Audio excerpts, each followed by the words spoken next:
भूर्भुवः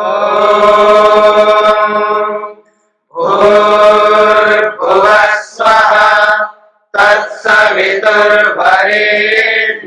भर्गो देवस्य धीमहि धियो यो नः प्रचोदयात्।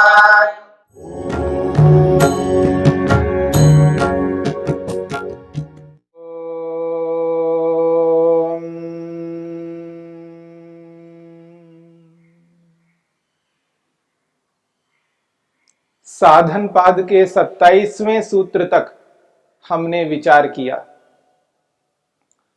27वें सूत्र में अविप्लव विवेक ख्याति को प्राप्त किए हुए योगी को 7 प्रकार की प्रज्ञा प्राप्त होती है, इसकी चर्चा हुई है। अब इसके आगे महर्षि पतंजलि कहते हैं, जिस मोक्ष का उपाय अविप्लव विवेक ख्याति को सिद्ध किया जाता है, आखिर उस अविप्लव वाली विवेक ख्याति की सिद्धि किस कारण से होती है, किन साधनों से होती है, उन साधनों को लेकर के आगे की चर्चा करते हैं। इस बात को लेकर के महर्षि वेदव्यास ने भूमिका के रूप में प्रस्तुत किया है। सिद्धा भवति विवेक ख्यातिर हानोपायः, सिद्धा भवति विवेक ख्यातिर हानोपाय न च सिद्धिमंतरेण, न च सिद्धिमंतरेण साधनम इत्येतद् आरभ्यते। वो कहते हैं, हानोपाय, मोक्ष का जो उपाय है वह विवेक ख्याति सिद्ध हो ही जाती है, पर नचा सिद्धिरंतरेण साधनम, साधनम, ये जो साधन है, ये जो कारण है विवेक ख्याति को प्राप्त कराने वाला, उस साधन के बिना सिद्धि नहीं हो सकती। बिना साधन के विवेक ख्याति की सिद्धि कोई नहीं कर सकता। इति एतदारभ्यते, उस साधन को बताने के लिए, जिस साधन से विवेक ख्याति की प्राप्ति होती है, जिस साधन को अपना करके योगाभ्यासी अविप्लव वाली विवेक ख्याति को पा करके मोक्ष को सिद्ध करता है, उस साधन को बताने की इच्छा से महर्षि पतंजलि आगे के सूत्र को प्रस्तुत करते हैं। ऐसा महर्षि वेदव्यास कहते हैं भूमिका के रूप में। साधन यानी जो ऐसा साधन जिसके साधन को अपना करके, एक ऐसा साधन जिसको अपना करके, एक ऐसा साधन जिसको अपना करके विवेक ख्याति रूपी मोक्ष के उपाय को अपनाया जाता है। वो क्या साधन है, इसके बारे में महर्षि पतंजलि सूत्र के रूप में कहते हैं, योगांगानुष्ठानात् अशुद्धि क्षये ज्ञान दीप्तिराविवेक ख्याते है। यह 28वां सूत्र है। महर्षि पतंजलि कहते हैं, योगांगानुष्ठानात् अशुद्धि क्षये ज्ञान दीप्तिराविवेक ख्याते है। योगांगानुष्ठानात्, योग के अंगों का अनुष्ठान करने से, अनुष्ठान कहते हैं आचरण में लाने से, अनुष्ठानात का अर्थ है आचरण में लाने से, अनुष्ठान करने से अर्थात व्यवहार में उतारने से। योग के अंगों को धरती पे लाना है।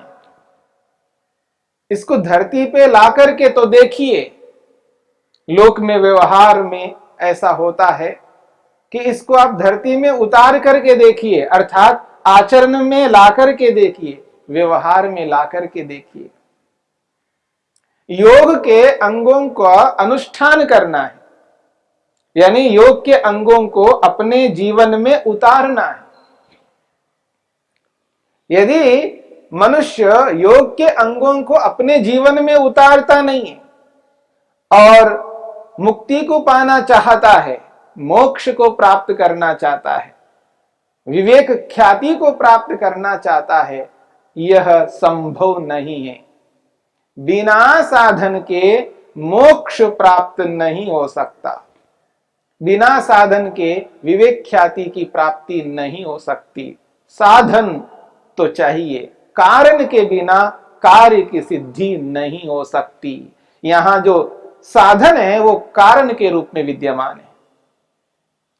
मोक्ष कार्य है, विवेक ख्याति कार्य है। इसकी सिद्धि के लिए साधन यानी कारण की आवश्यकता है। इसलिए महर्षि पतंजलि कहते हैं, योगांगानुष्ठानात्, योग के अंगों का अनुष्ठान करने से, उनको जीवन में उतार लेने से अशुद्धि क्षये, अशुद्धि का नाश होता है।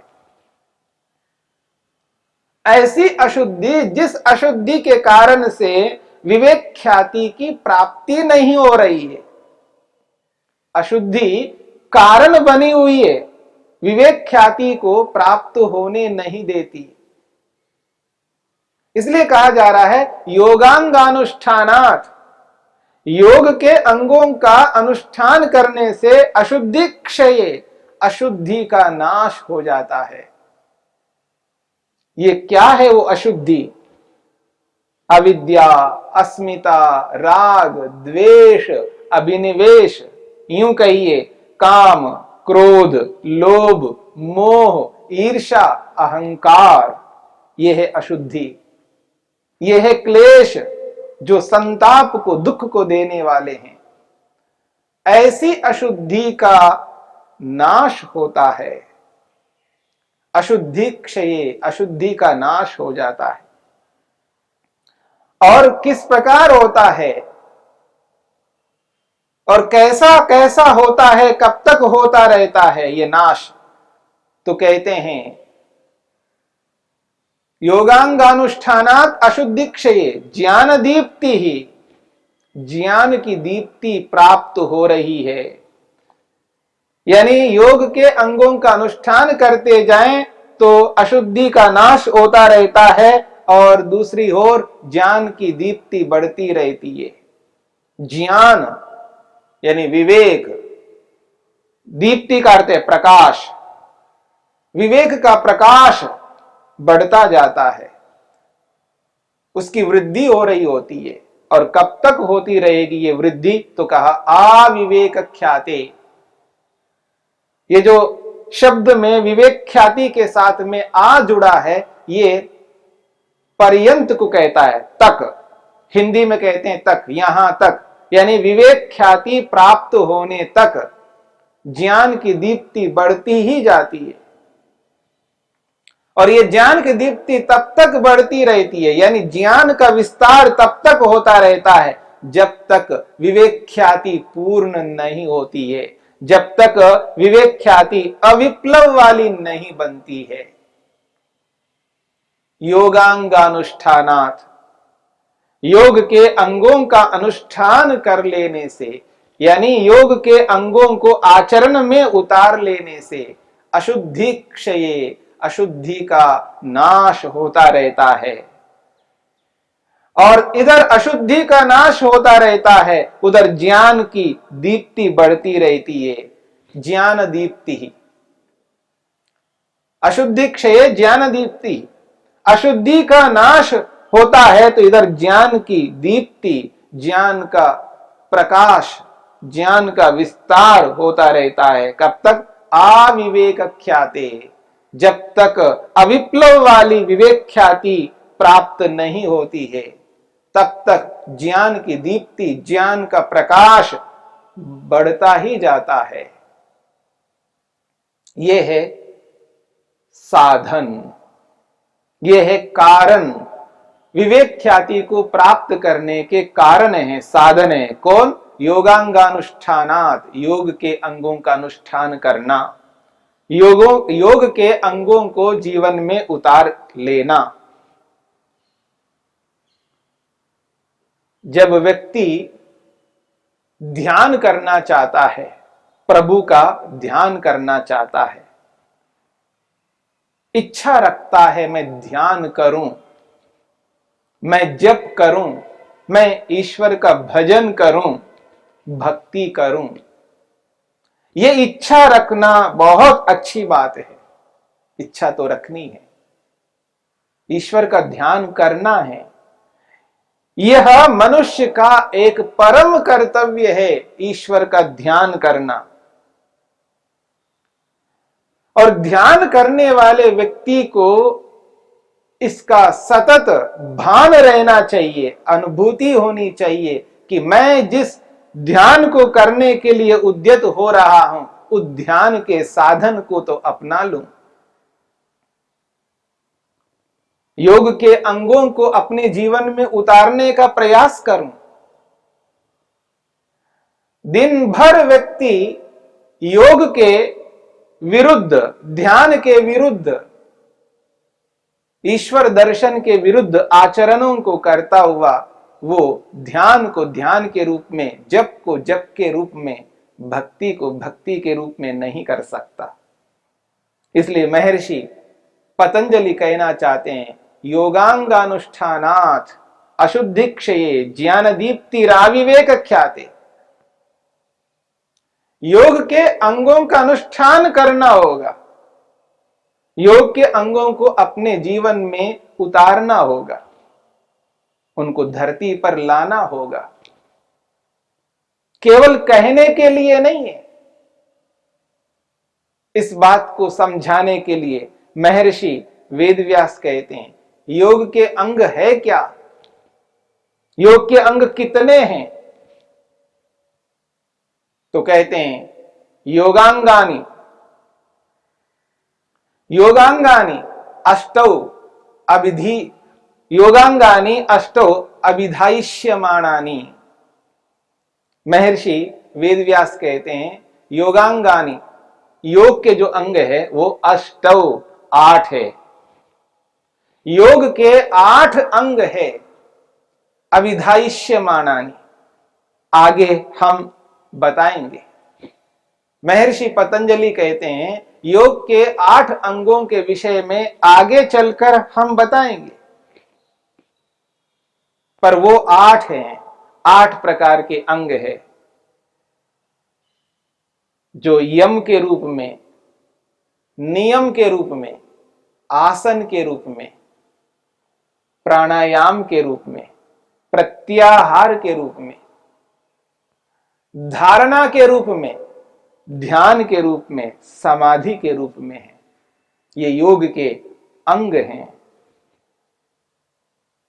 योगांगानि अष्टौ अभिधायिष्यमानानि, आगे चलकर के हम इनको बताएंगे और इनकी परिभाषाएं करेंगे, इनका विस्तार करेंगे।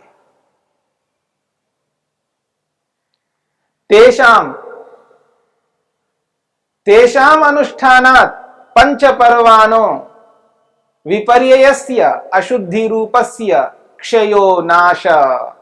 महर्षि वेदव्यास कहना चाहते हैं, वो कहते हैं तेषाम अनुष्ठानात्, उन योग के अंगों का अनुष्ठान करने से, योग के अंगों को अपने जीवन में उतारने से, व्यवहार में लाने से,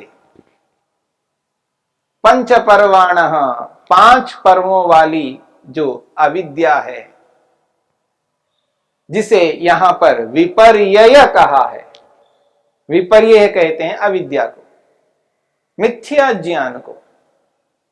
कहते हैं पंच पर्वाण विपर्ययस्य अशुद्धि रूपस्य, 5 पर्वों वाले विपर्यय, 5 पर्वों वाली विपर्यय रूपी अशुद्धि, इस अशुद्धि का क्षय हो जाता है। और क्षय को खोलते हुए महर्षि वेदव्यास कहते हैं नाशः, क्षयो नाशः, क्षय का अर्थ नाश है, समाप्त हो जाता है, नाश हो जाता है। तो यहां पर कहा जा रहा है तेषाम अनुष्ठानात्, उन योग के अंगों का अनुष्ठान करने से, उनको जीवन में उतार लेने से, व्यवहार में लाने से। यदि हम योग के अंगों को व्यवहार में लाते हैं तो ये जो 5 विभागों वाला विपर्यय यानी मिथ्या ज्ञान है, जो कि अशुद्धि रूप है, अशुद्धि रूप ये विपर्यय मिथ्या ज्ञान है, इसका क्षय नाश हो जाता है। और जैसे ही इनका नाश होता है तत्क्षये, इस विपर्यय मिथ्या ज्ञान का क्षय हो जाने पर तत्क्षये सम्यक ज्ञानस्य अभिव्यक्ति, महर्षि वेदव्यास कहना चाहते हैं जैसे ही उस अशुद्धि रूपी मिथ्या ज्ञान का क्षय नाश होता है तो कहते हैं सम्यक ज्ञानस्य अभिव्यक्ति, सम्यक ज्ञान की अभिव्यक्ति होती है, अर्थात यथार्थ विवेक वहां पर प्रकट होता है। एक ओर से अशुद्धि हट रही है, एक ओर से विपर्यय मिथ्या ज्ञान हट रहा है, दूसरी ओर यथार्थ ज्ञान, शुद्ध ज्ञान, विवेक ज्ञान प्रकट होता है। तत्क्षये, उस अशुद्धि रूपी मिथ्या ज्ञान के क्षय नाश हो जाने से इधर सम्यक ज्ञानस्य अभिव्यक्ति, यथार्थ सम्यक ज्ञान की अभिव्यक्ति होती है। ये जो सम्यक ज्ञान की अभिव्यक्ति है, इस सम्यक ज्ञान की अभिव्यक्ति से ही विवेक ख्याति धीरे धीरे पूर्ण होती रहती है। इसलिए महर्षि वेदव्यास कहना चाहते हैं यथा यथा च साधनानि अनुष्ठीयन्ते तथा तथा, यथा यथा साधनानि अनुष्ठीयन्ते तथा तथा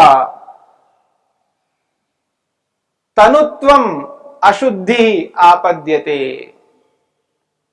जैसे जैसे साधनों का अनुष्ठान किया जाता है, जैसे जैसे योग के अंगों का अनुष्ठान किया जाता है, वैसे वैसे ये जो अशुद्धि है, ये तनुत्वम, तनुत्व को, सूक्ष्मता को आपद्यते, प्राप्त होता है।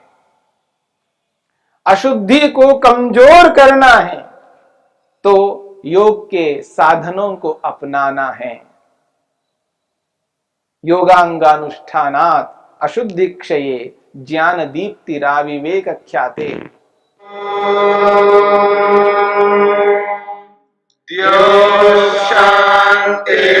शान्तिरन्तरिक्षं शान्ति पृथिवी शान्तिरापः शान्तिरोषधयः शान्तिः वनस्पतयः शान्तिर्विश्वे देवाः शान्तिर्ब्रह्म शान्ति सर्वं शान्ति शान्तिरेव शान्ति क्षमा शान्तिरेधि। ॐ शान्ति शान्ति शान्ति।